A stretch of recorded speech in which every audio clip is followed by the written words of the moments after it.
દર્શક મિત્રો નમસ્કાર.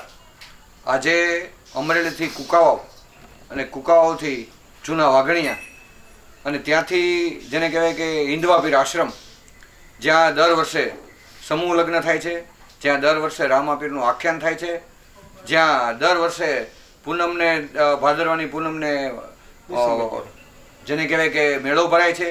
હિંદવાપીર આશ્રમમાં જે વાર્ષિક કાર્યક્રમો થાય છે તે નિરંતર થતા જ રહે છે અને 300 ગાયોનું જે નિરણ પૂરું પાડવામાં આવે છે અને 300 જીવને આજીવન બાપુ કામ સેવા આપી રહ્યા છે. અને ખાસ કરીને આજે અમે દિવાળીની શુભેચ્છા લેવા આવ્યા છીએ. ખાસ કરીને બાપુ આપની ઓળખ, આપનું નામ અને આ કેટલા વર્ષથી સંસ્થા ચાલે છે અને દિવાળીના તહેવારોમાં આપને મને આપ ખેડૂત પણ છો અને સાથે સાથે ગાયોનું નિરણ પણ પૂરું કરો છો, તો આ બધી વ્યવસ્થાના વર્ષ વિશે શું કહેશો? આ વર્ષે તો માનો કે ભગવાનની દયા છે કે ઘાસ સારો મળી રહેશે. સિંગનો વાવેતર છે એટલે બહુ વાંધો નથી આવ્યો અને પાલા કે ગાઉને ભરણ પોષણ પૂરું થાય એવું લાગે છે. અને રામા મંડળ બેન્ટ બધા એના આધારે અમે આશ્રમ ચલાવી 300-350 ગાઉનું ભરણ પોષણ પૂરું થાય છે. કોઈ સાધુ સંતો આવ્યા જ્યાં ટુકડો આપી છે અને આ રીતે આંકે રાખીએ છીએ. અને આ તો રામ ગાડું છે, ધર્મનું ગાડું છે, હેલે રાખે. બરોબર, ક્યાં વાત છે, ક્યાં વાત છે. ખાસ કરીને જે માનો આ બેન્ડવજા માનો ગૌશાળા દ્વારા ઉગાડવામાં આવે છે ને એ જે કાંઈ પૈસા આવે એનું નિરણ છે કે પછી માનો ફોલ છે કે કપાસિયા છે કે ગાયોની દવા છે એમાં વાપરવામાં આવે છે. તો માનો લગ્ન સરાની સિઝનમાં માનો બેન્ડવજા લખાવે તો અગાઉ તારીખ લખાવી અને સમૂહ લગ્નનું શું આયોજન છે? સમૂહ લગ્નનું 11 તારીખ છે. 11 તારીખ 11મો મહિનો 30 લગ્ન અમે કરવા જઈ રહ્યા છીએ. કંકોત્રી પણ સપાઈ ગઈ છે અને લગ્ન નોંધણી પણ થઈ ગઈ છે અને એની તૈયારી અમારે હાલે છે. બરાબર. 11/11ના દિવસે સવારે કેટલા વાગ્યાથી કાર્યક્રમ ચાલુ થાય છે ને કેટલા લગ્ન હશે અંદાજિત? 30 લગ્ન છે અને સવારે 6 થી 1 વાગ્યા સુધી પરણોતરની બધું ચાલશે. જમણવાર ને બધું દાતાઓ તરીકે હાલે છે બધું ગાડું. બરાબર. શું કરિયાવર આ વખતે કઈ રીતનું આપવાના છે ને મા બાપ વગરની દીકરીનું શું છે? મા બાપના દીકરીને અમે મફત કોઈ જાતની ફી લેતા નથી. મા બાપમાં એક હોય એક ન હોય તો એની 50% અમે ફી લઈએ છીએ. અને અમે ફી આ સમૂહ લગ્ન અમે કરીએ છીએ તો અમારે એમાં કંઈક 5 પૈસા વધે તો અમે ગાયનું ભરણ પોષણમાં વાપરીએ છીએ. બરાબર. અને હું પોતે જ હેલ્ડિંગ કરું છું. બીજા પ્રમુખ ગામના સહિત ગામના સાક્ષા બધે સાથ સહકારથી અમે આ કરી રહ્યા છીએ અને જે કાંઈ 5 પૈસા વધે તો અમે ગામમાં વાપરીએ છીએ. બિલકુલ. માનો ને આજે માનો ને કોરોના ગયો, કેટલા બધા એમ કે દુષ્કાળ ગયા, કેટલી બધી પરિસ્થિતિ ગંભીર થઈ. એક સમયે માનો ને એટલો બધો વરસાદ આવ્યો તો અંદર પાણી ઘરી ગયું અને કેટલી બધી નુકસાન થયું. તો રામાપીર ભગવાનનો આપણી ઉપર હાથ છે એવું લોકો કહે છે કે ભાઈ ગમે પ્રશ્ન આવ્યો બાપુને સોલ્વ થઈ જાય, રામાપીર ભગવાન બધું મોકલી દે. તો એ જે સત્ય છે એ શું છે? એ સત્ય છે. કારણ કે ગયા વર્ષે મારે પછી વરસાદ આવ્યો તો વાવાઝોડું થયું પછીથી 30 લાખનું નુકસાની હતી છતાં મારે વાંધો નથી આવ્યો. સતી સેવકોરીએ મારે ભરણ પોષણ એનું બધું પૂરું પાડેલું છે અને હાલ્યા રાખેલ ગાડું અને રામાપીરની સહાય છે. બિલકુલ. અત્યારે અંદાજિત કેટલી ગાયો છે ને કેટલી માંદીની કેટલી દૂધણીને કઈ રીતનું છે પરિસ્થિતિ?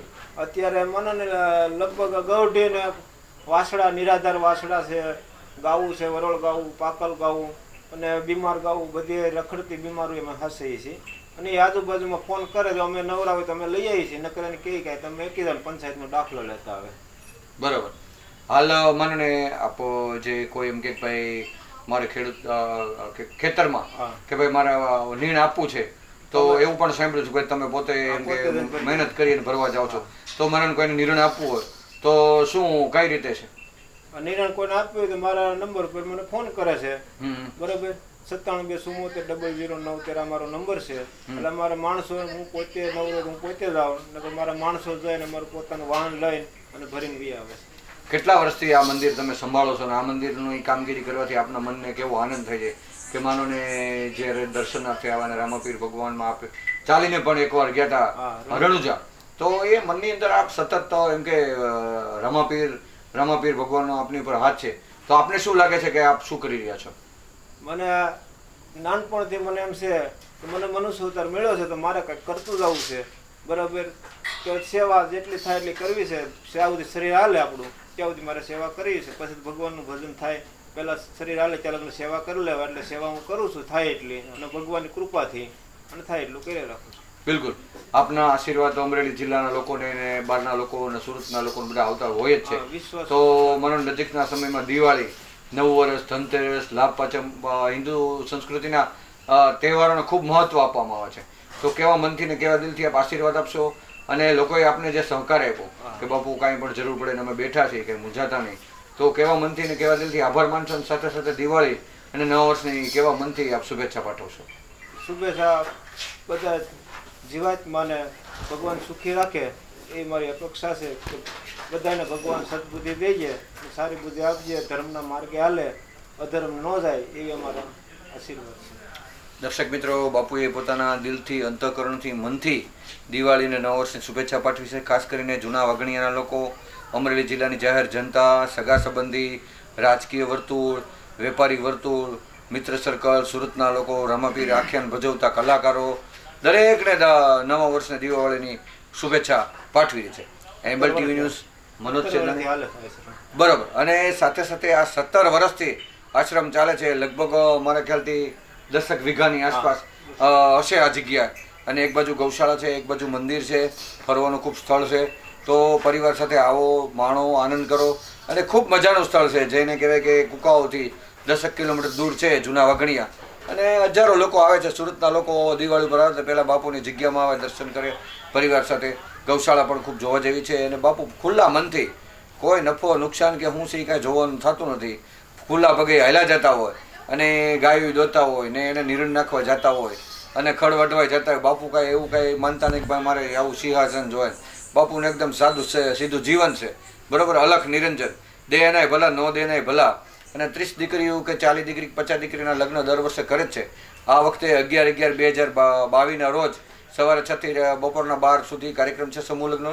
30 દીકરીઓનું લગ્ન કરી આપવામાં આવે છે અને 30 વરાજા એટલે 60 પરિવારનું એ કલ્યાણ કરવા જઈ રહ્યા છે. જૂના વાઘણિયા અને દાતાઓશ્રીના લાભાર્થે કામકાજ થઈ રહ્યું છે. તો ચોક્કસથી બાપુને સહકાર આપશો. અને જૂના વાઘણિયા ગામમાં એમનો એક જેને કહેવાય કે ઇકો છે કે બાપુ કે આમ કરવાનું થાય છે એટલે આખું ગામ એની હારે હોય છે અને ખૂબ સારા એવા કાર્યક્રમ કરી રહ્યા છે. અને દિવાળી અને નવા વર્ષની ખૂબ ખૂબ શુભેચ્છા પાઠવી રહ્યા છે. એમ્બલ TV news Manoj Sedani, cameraman Bakulbhai Patel સાથે જૂના વાઘણિયા, હિન્દવાપીર આશ્રમ, અમરેલી.